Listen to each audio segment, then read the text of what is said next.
Buenas noches, América. Hoy les quiero compartir unas ideas, unas líneas imaginarias escritas a vuelapluma dirigidas a Nicolás Maduro, dirigidas hoy en este momento clave por el que pasa Venezuela. Y comenzarían así más o menos. Hola, Nicolás, y te llamo Nicolás para que veas que estas palabras son amigables. Hoy Venezuela, y no dudo del amor que le puedes tener a tu país, dijo basta.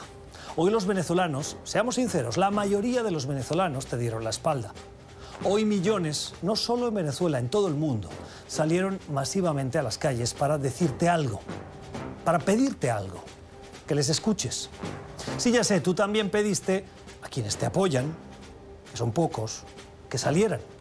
Pero en esa honestidad que te invito a compartir, te invito a reconocer que no son tantos, por no decir que son muy pocos, que son minoría.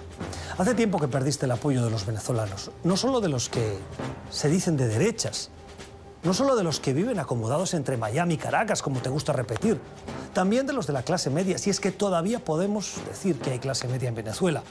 Y imagino que esto es lo que más te duele, los de los barrios más populares. Hoy el pueblo te demostró en las calles que no te apoya, que no te reconoce, que no te ve como su legítimo presidente, sino como un usurpador.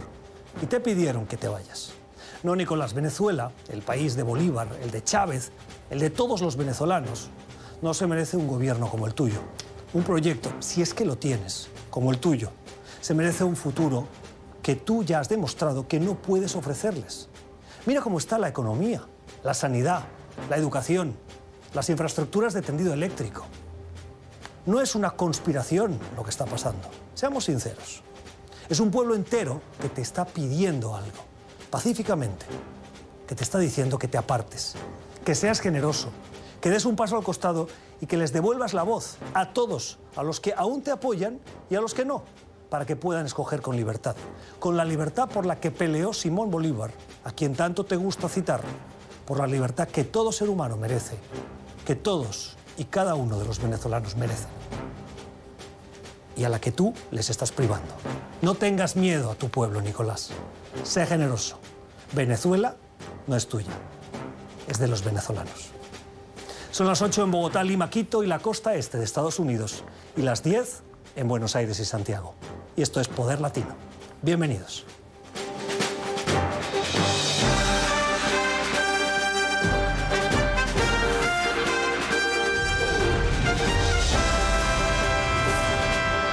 Poder Latino con Gustavo Alegret.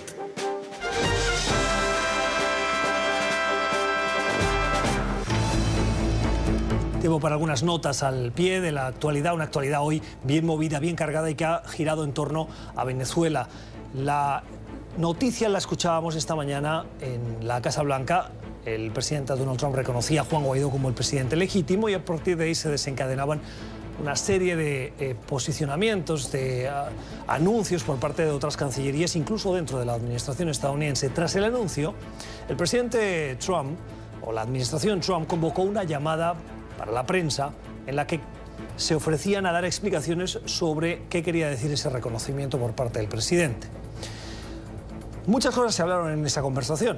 La que nos llamó más la atención es la insistencia de los altos funcionarios que asesoran al presidente en materia de política del hemisferio occidental y particularmente de Venezuela, de que todas las opciones están sobre la mesa si hay violencia en Venezuela y no avanza ese proceso que esperan esté liderado por Juan Guaidó como presidente interino, legítimo, hacia unas elecciones libres y democráticas.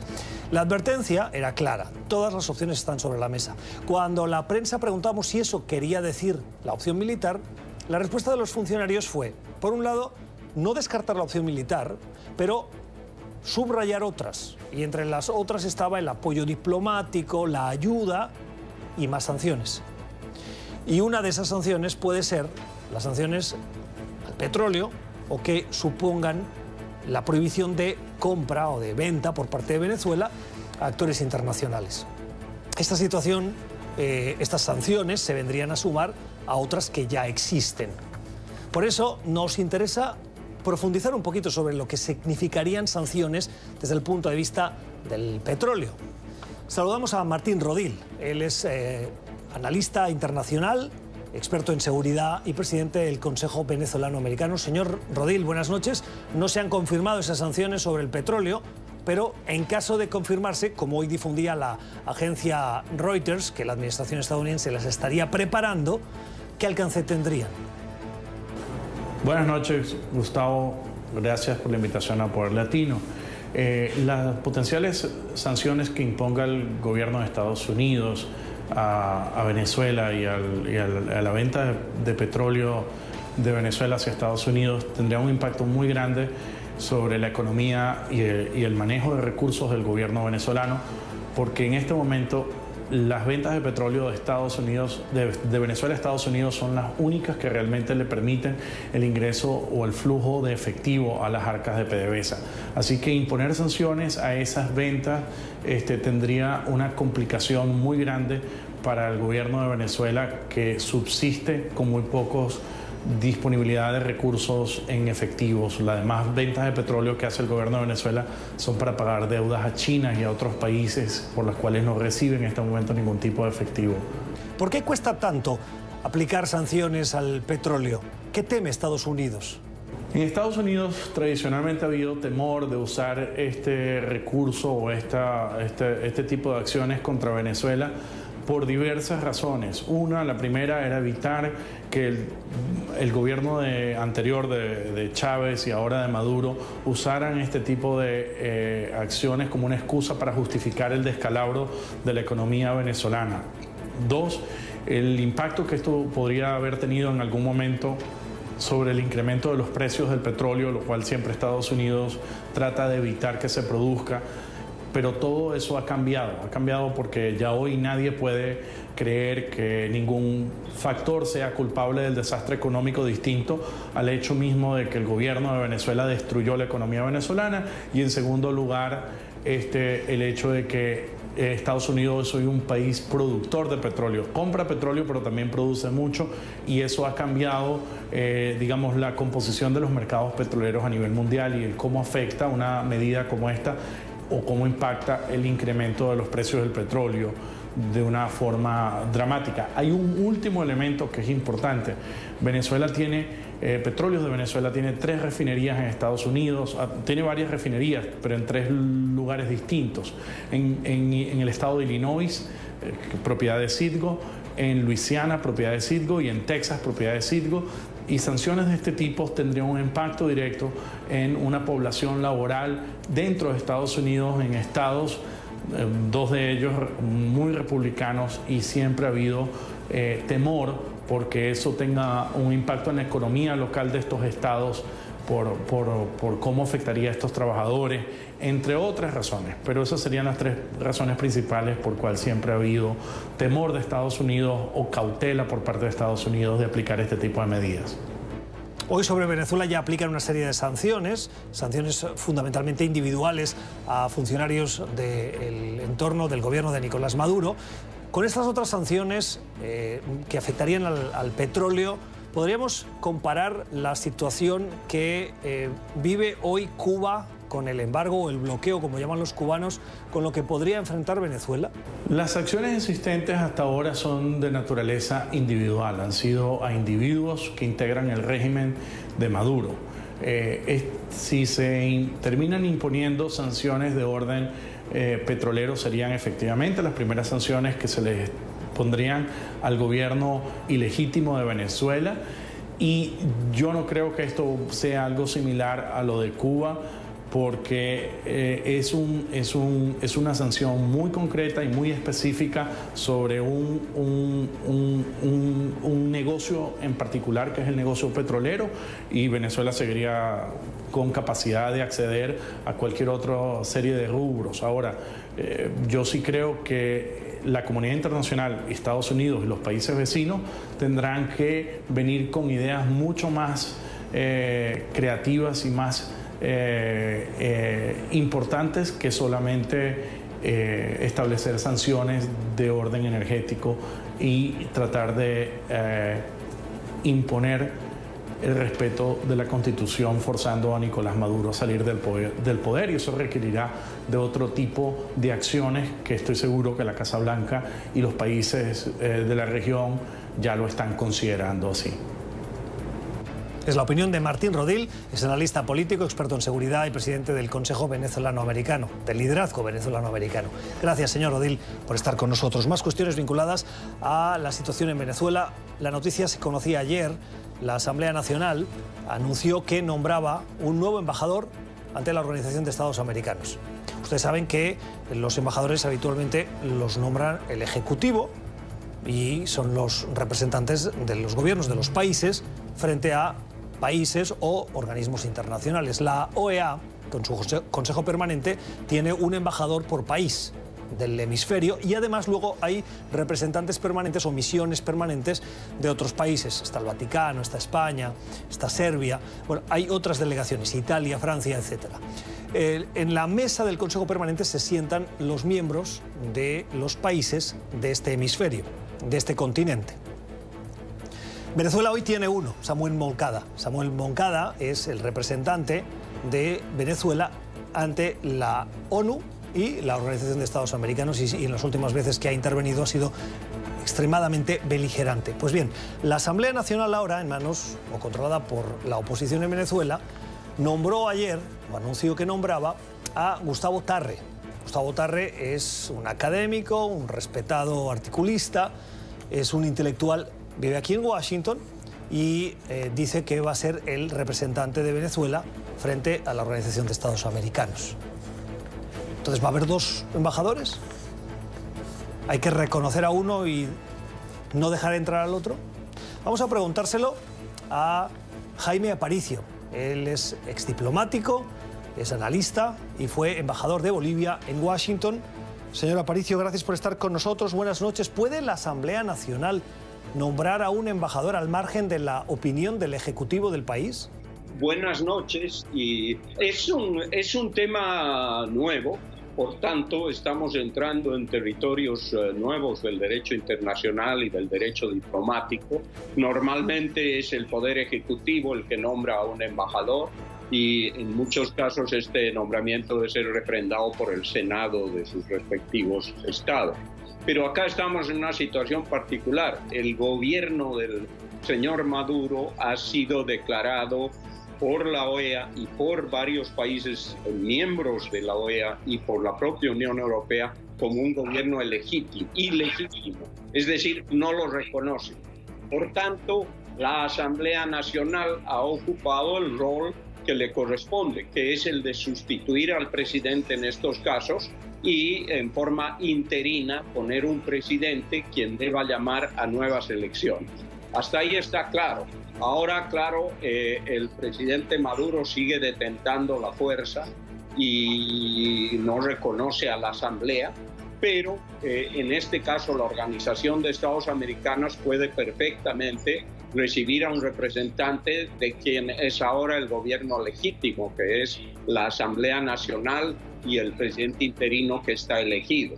¿Qué debe hacer ahora la OEA cuando reciba, por un lado, al embajador designado por la Asamblea Nacional y al embajador designado por el Ejecutivo o por el gobierno de Nicolás Maduro?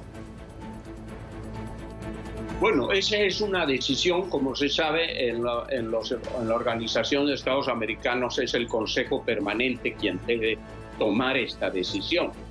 Hay varias posibilidades, todas ellas posibles.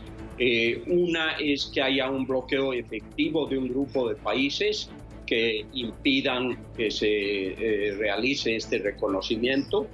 Dos, que haya una mayoría que permita ese nombramiento.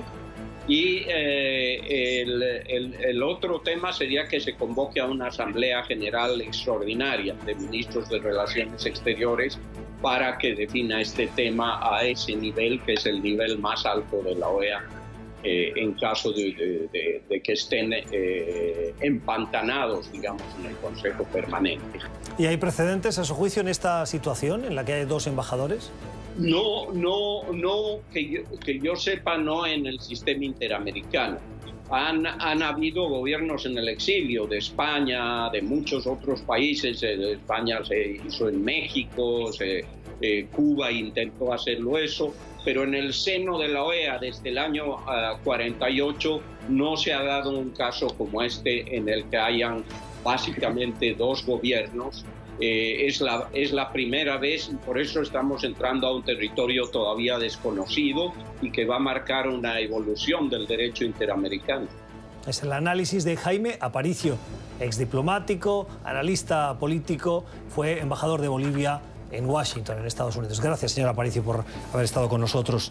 Más cuestiones de la actualidad y nos salimos ahora de este continente para irnos al continente europeo. En Suiza, en Davos, se está llevando a cabo la segunda jornada del Foro Económico Mundial. Por primera vez, un mandatario latinoamericano fue el invitado para abrir ese importante foro donde acuden las mentes más inteligentes, las más activas en cuestiones de política, de economía, de la sociedad, del mundo. Mentes brillantes. El invitado fue Jair Bolsonaro, presidente de Brasil. Y Bolsonaro se presentó ante ese foro con su mensaje de apuesta por reformas económicas en Brasil para emprender por su gobierno un cambio. También es cierto que Jair Bolsonaro buscaba en ese foro internacional un aval a las críticas que ha recibido por diversas cuestiones o por diversas políticas que son cuestionadas por la comunidad internacional. Saludamos al profesor Eric Langer. El profesor Langer es profesor de Historia de la Universidad de Georgetown. Señor Langer, gracias por estar con nosotros. Bienvenido. ¿Qué importancia tiene el discurso que pronunció Jair Bolsonaro en Davos? Un discurso corto de unos 6 minutos. ¿Y cree usted que tuvo impacto?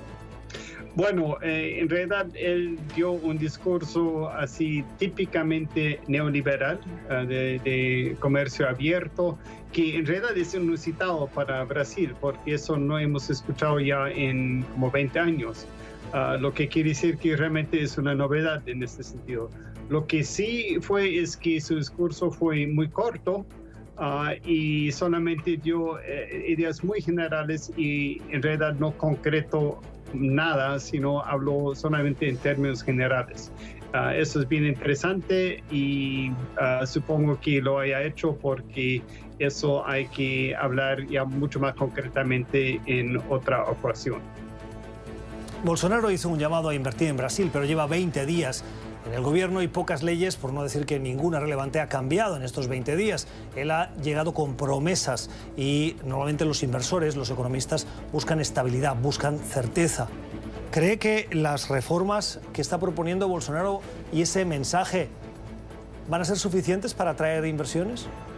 Bueno, me parece que es muy temprano todavía y seguramente los inversionistas van a tener mucho cuidado porque el asunto de la corrupción, por ejemplo, no ha terminado. Más bien sabemos ahora que miembros de su familia también han sido por lo menos, bueno, no sé si inculpados, pero sí acusados de corrupción.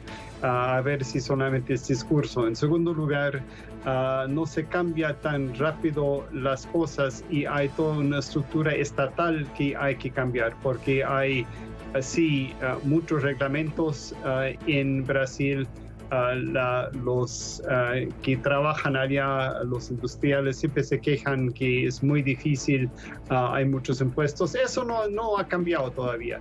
Y vamos a ver si se puede aligerar el proceso y obviamente también, aunque el presidente Bolsonaro habló de proteger el medio ambiente y todo eso, si hay cambios dramáticos en los reglamentos hacia la conservación de los bosques, etcétera, etcétera, aunque ya ha hecho algunas cosas que han sido obviamente no muy buenos para mantener el medio ambiente en Brasil. Una de las principales preocupaciones que tiene la agenda de Jair Bolsonaro es precisamente esas políticas vinculadas a la seguridad que, de acuerdo a organizaciones de derechos humanos, carecen del respeto por esos derechos humanos. ¿Cómo influye esa carencia de protección de los derechos humanos en las inversiones económicas? Creo que los inversionistas querían escuchar y escucharon una cosa diferente, no tiene que ver con derechos humanos, sino más bien de prometer más seguridad dentro del país. Y eso es lo que preocupa, creo, más a los inversionistas, que los miembros de sus compañías pueden llegar, estar allá sin tener que tener guardaespaldas, que no estén expuestos al secuestro, cosas así. Entonces, para los inversionistas, creo, el tema de derechos humanos es mucho menos importante que otros temas, como por ejemplo la seguridad, que sí ha mencionado el presidente Bolsonaro. Obviamente, seguridad y derechos humanos pueden ser dos cosas contradictorias, y parece que, o posiblemente sea así con el caso del presidente Bolsonaro, pero todavía no sabemos exactamente qué políticas va a tener. Es la opinión y el análisis del profesor Eric Langer, profesor de Historia de la Universidad de Georgetown. Gracias, profesor, por sus comentarios y por ponernos un poquito de luz sobre ese discurso de Jair Bolsonaro que nos parecía relevante. Así terminamos el repaso de algunas cuestiones de la actualidad con la opinión de los protagonistas o de los analistas. Enseguida regresamos después de esta pausa. Antes, les invito nuevamente a que vayan a las redes sociales, nos hagan llegar sus opiniones. @PoderLatinoNTN. Nos gusta mucho leerles. Ya regresamos.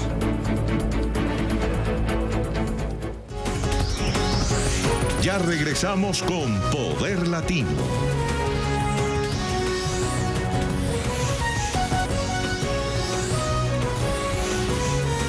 Continuamos con Poder Latino.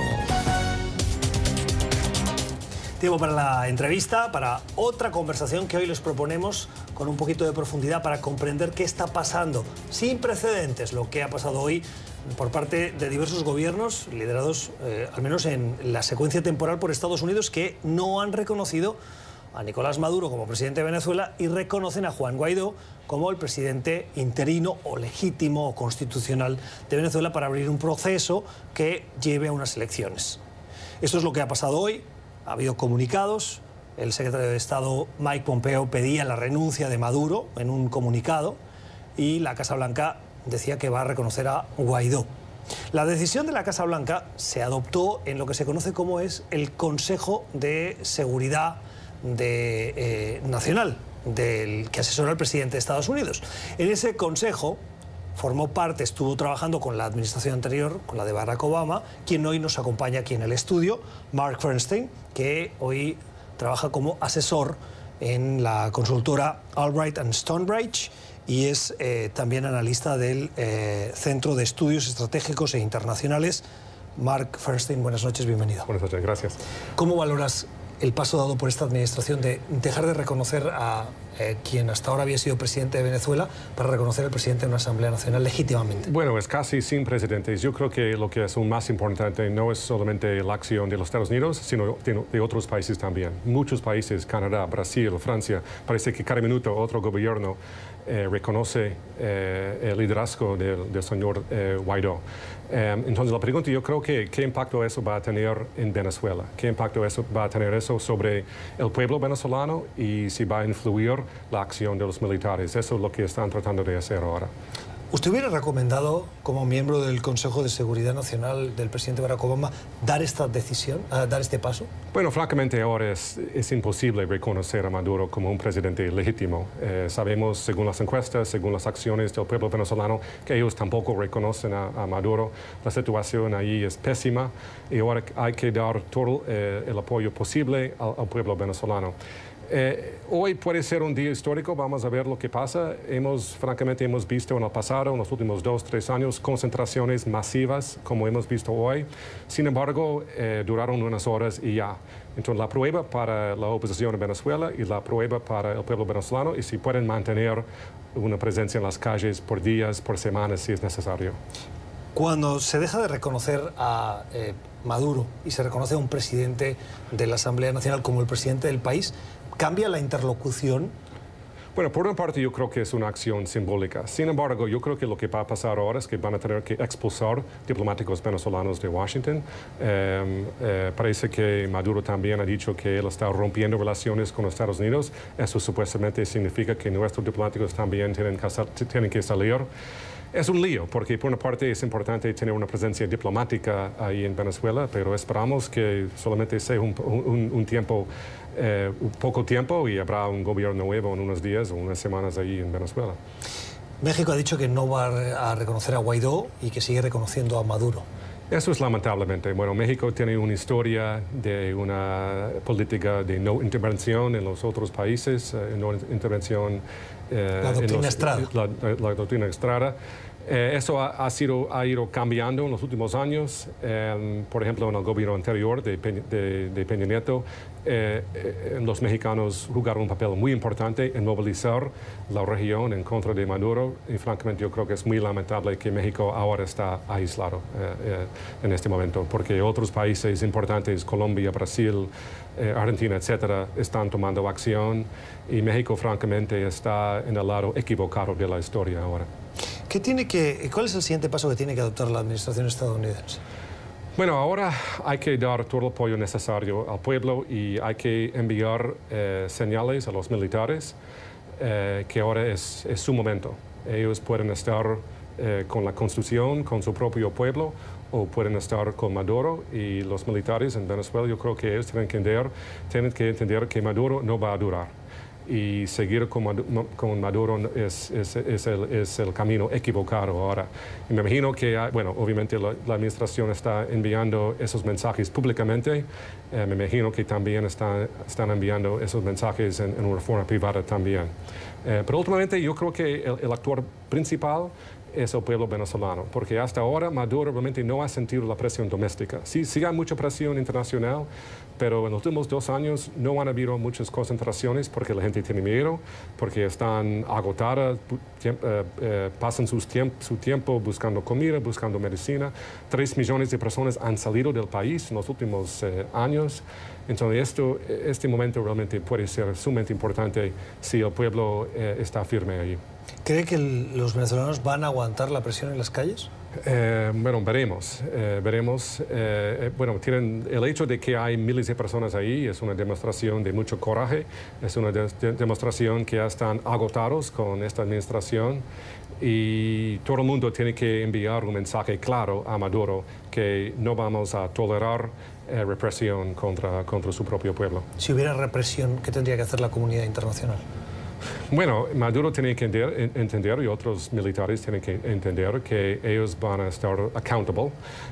Ellos pueden pasar el resto de sus vidas en la cárcel. Por eso Guaidó y otros en la oposición están enviando mensajes que están abiertos a la idea de amnistía a las fuerzas de seguridad, si en este momento alinean con la oposición y con el pueblo.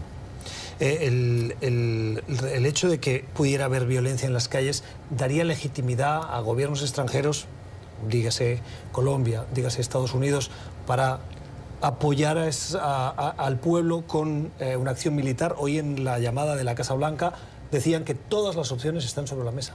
Bueno, siempre han dicho eso. Yo dudo que habrá una acción militar. Eso realmente tiene que ser una solución venezolana. Y yo creo que lo que necesita el pueblo es más bien el apoyo diplomático, el apoyo económico, el apoyo moral. Y eso es el tipo de apoyo más importante que podemos dar ahora. ¿Cómo se hace el apoyo económico desde un gobierno a un país como Venezuela, que está cerrado, que tiene sanciones, que además el acceso del país lo controla el madurismo? Bueno, ha sido imposible enviar asistencia humanitaria porque el gobierno de Maduro está bloqueando eso, pero los Estados Unidos y otros países, el BID, el Banco Interamericano de Desarrollo, han desarrollado planes para apoyar a Venezuela hacia una transición. Entonces los venezolanos tienen que entender que vienen mejores tiempos. Si hay un cambio, habrá mucho apoyo internacional para reconstruir Venezuela y mejorar la vida de los venezolanos. ¿Cuál es la salida que le queda a Maduro? Es decir, cuando se presenta una situación como la presente, el plan de contingencias incluye una opción, una puerta para el gobierno que se está pidiendo cambiar. Yo creo que Guaidó y otros en la oposición están abiertos a dar una salida todavía a Maduro, pero cada minuto que él se queda en el poder, cada día que él se queda ahí, eso se pone más difícil. Él tiene que entender que ahora es su momento de salir. ¿Se tiene que poder quedar en Venezuela si quiere? Bueno, eso va a depender de muchos factores, pero yo creo que la mejor opción para Maduro y la mejor opción para Venezuela es que salga Maduro del país. ¿La salida de Maduro enviaría también un mensaje a situaciones o a países como Nicaragua? Bueno, tendremos que ver cuáles son las opciones. Pero me imagino que hay países que estarían dispuestos de aceptar a Maduro en su país. Obviamente, accountability es muy importante y hay que... sería bueno que castiguemos a los que han sido responsables por los abusos de los derechos humanos. Pero si la mejor forma para promover una transición pacífica, si eso significa que algunas personas salgan, bueno, eso va a ser una decisión del pueblo venezolano, pero yo creo que eso es un trato que van a querer hacer. Hay muchos venezolanos con los que hablamos que algunos simpatizan con el presidente Trump, otros no tanto, pero lo que les une a los que simpatizan y a los que no es el reconocimiento, me dicen, de que Trump ha dado pasos de sanciones que Obama no se atrevió a hacer. Bueno, la situación ha cambiado muchísimo en los últimos 2 años. Primero, la situación ha empeorado en Venezuela. Hay otros gobiernos en la región que están más dispuestos para tomar acciones en contra de Venezuela. Eso no fue el caso en Brasil, en Argentina y en el Perú, por ejemplo, durante la administración de Obama. La situación es muy distinta. Sin embargo, es cierto que Venezuela ha sido una prioridad para Trump desde el primer día que ha estado en la Casa Blanca. Es la opinión de Mark Fernstein, es asesor en Albright and Stonebridge y además es asesor o analista en el Centro de Estudios Estratégicos e Internacionales. Hoy le hemos invitado porque él formó parte del Comité de Seguridad Nacional durante la administración de Barack Obama en la Casa Blanca. Señor Fernstein, gracias por haber estado con nosotros. Muchas gracias a usted. Muy buenas noches. Vamos a hacer una nueva pausa y regresamos.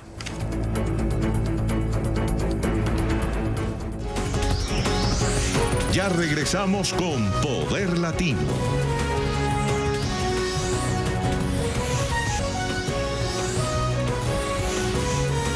Continuamos con Poder Latino. Vamos a conversar sobre una propuesta, una noticia de actualidad. Saben que el gobierno federal estadounidense está parcialmente cerrado.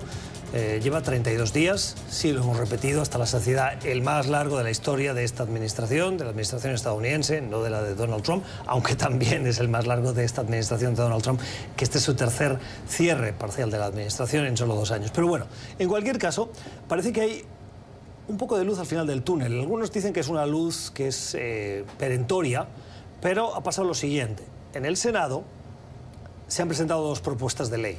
Una incluye 5.700 millones, además de la propuesta que puso sobre la mesa el presidente de ofrecer a los beneficiarios del DACA, o los jóvenes soñadores, y los tepesianos o beneficiarios del TPS, 3 años de extensión, es decir, de tranquilidad legal, con acceso a número de seguridad social, a pago de impuestos, reconocimiento, es decir, un estatus legal para vivir en este país sin tener ningún problema. Esa es la propuesta 1, la presentan los republicanos. Luego hay otra propuesta que está presentando el liderazgo demócrata que no incluye esos 5.700 millones para el muro, pero que ofrece una extensión hasta el 8 de febrero para que se reabra la administración, salir del problema del cierre de la administración y que haya tiempo de negociar. Ninguna de las 2 opciones hoy tiene los votos necesarios.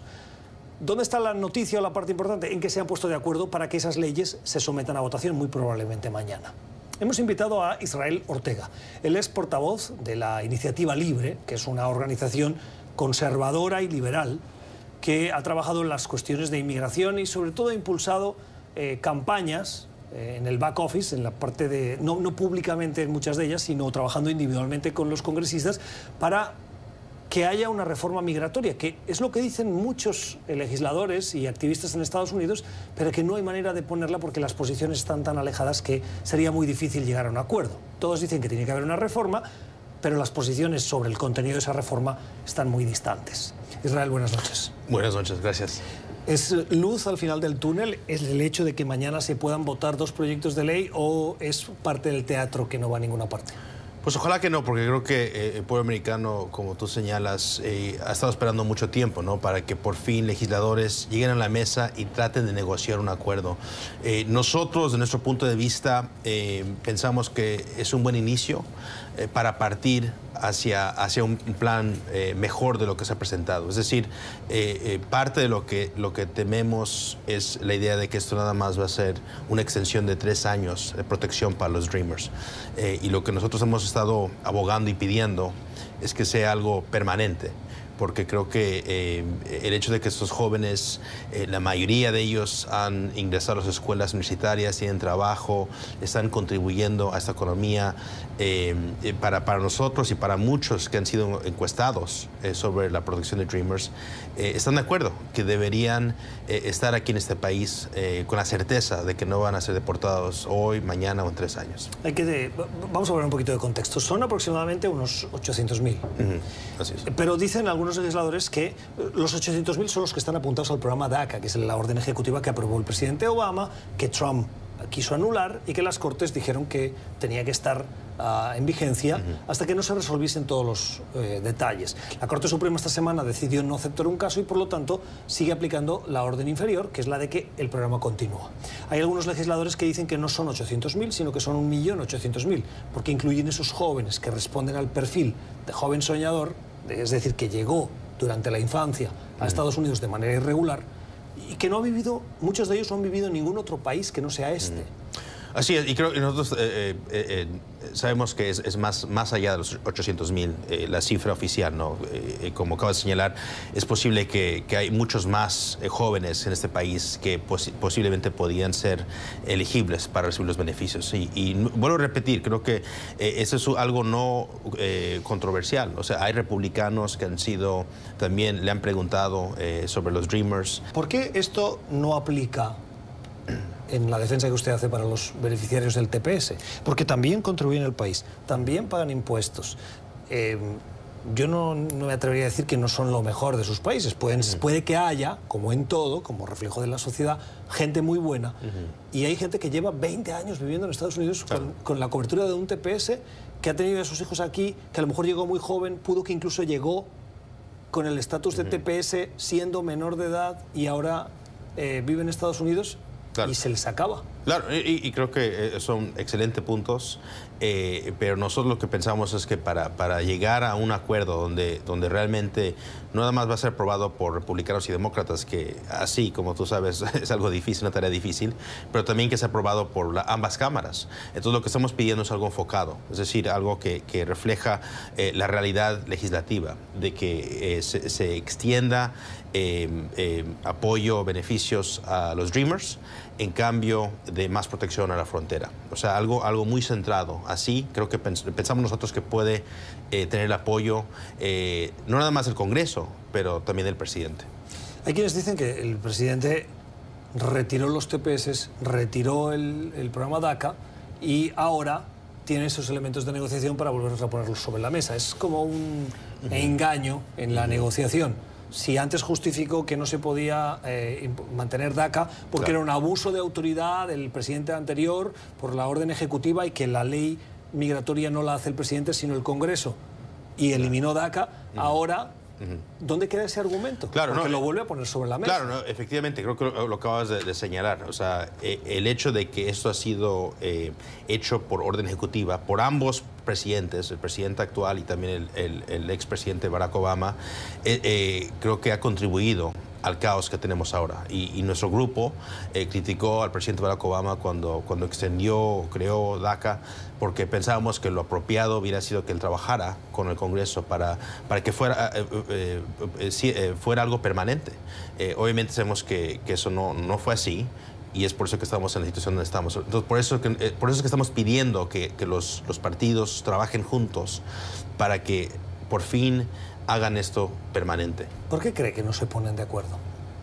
Mira, no podemos ignorar que es año que la política tiene un porque papel no es año electoral. No es año electoral, pero a la vez sí, ¿no? Pero a la vez sí, porque como sabes y como sabemos, candidatos, particularmente del lado demócrata, ya se están postulando hacia la presidencia o por lo menos han anunciado que tienen interés para llegar a la nominación demócrata. Entonces, mira, creo que la política lamentablemente es parte de esto, pero creo que si podemos, por el bien del país, y también, o sea, hay republicanos que han dicho que quieren esto, pero hay también, como tú sabes, muchos demócratas que por años han dicho, ¿por qué no hacemos algo para los Dreamers? ¿Por qué no pasamos un proyecto de ley que lo va a hacer esto permanente? Entonces estamos implorando a ambos partidos que por favor se recuerden de eso, de esas promesas que han hecho, y que trabajen para llegar a llevarle al presidente un proyecto de ley que sea centrado en dos elementos que creo que pensamos que el presidente mismo ha dicho que quiere tener, y nuevamente las encuestas creo que lo apoyarían.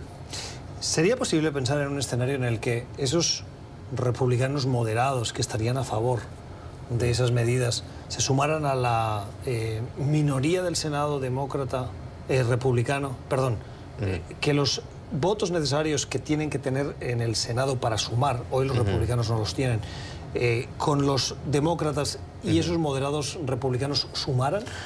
Esa es nuestra esperanza. Nuevamente... Pero si eso pasara, el presidente podría vetar la ley. Claro, sin duda, ¿no? Pero también creo que tenemos que ver la dinámica en la Cámara Baja, ¿no? Como sabes, hay demócratas que están pidiendo que Nancy Pelosi también esté abierta a la idea de negociar con el tema migratorio. Lo que estamos escuchando es que demócratas están empezando a, por lo menos, describir ideas o elementos que podían apoyar para asegurar la frontera. O sea, se oponen a la idea de un muro, pero por ejemplo están diciendo que posiblemente pueden apoyar uso de cámaras, por ejemplo, otros elementos de tecnología para asegurar la frontera. Eso es un cambio que hace una semana no se escuchaba de los demócratas. Entonces, creo que para ambos partidos, ¿no? Estamos empezando a ver que por lo menos están presentando ideas en lugar de simplemente decir no y no a todo. La política son percepciones, claro. Y el muro se ha convertido en el símbolo. Si no hay muro, pierde Trump. Si hay muro, pierden los demócratas.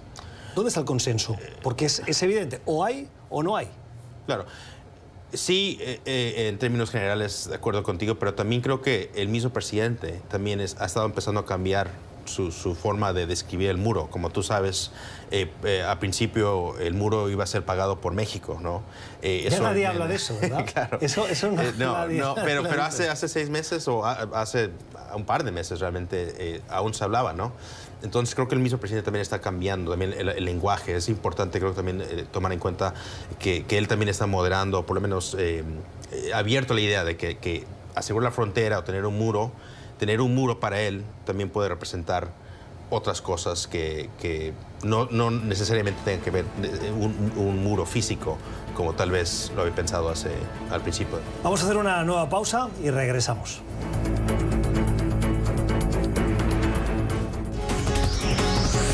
Ya regresamos con Poder Latino.